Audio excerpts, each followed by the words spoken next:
الأهلي يترقب حسم لقب الدوري ال43 في مباراة سيراميكا وبيراميدز الليلة. يترقب مسؤول النادي الأهلي وجماهيره المباراة التي تجمع سيراميكا مع بيراميدز اليوم ضمن منافسات الجولة 33 من عمر مسابقة الدوري الممتاز، باعتبارها قد تكون فاصلة في إعلان تتويج الأهلي بدرع الدوري للمرة ال43 في تاريخه، وبعد غياب موسمين عن حصد الدرع.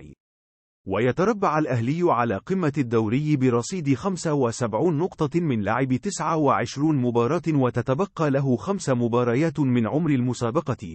ويأتي في الوصاف بيراميدز برصيد 67 من لعب 31 مباراة.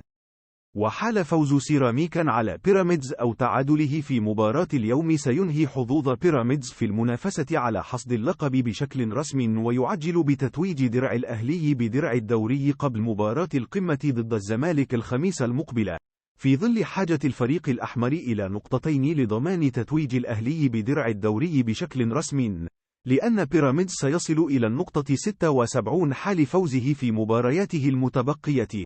وحال وصول الأهلي للفوز في مباراة القمة سيتوج بالدرع بشكل رسمي أو يتم حسمه في لقاء سيراميكا اليوم لو حقق نتيجة إيجابية أمام بيراميدز.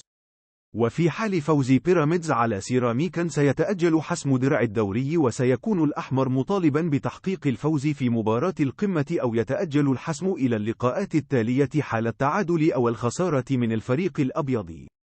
وقد تكون مباراة اليوم هي فرصة مواتية أمام الأهلي نحو تحقيق درع الدوري، وقبل 5 جولات متبقية له على انتهاء الموسم الحالي.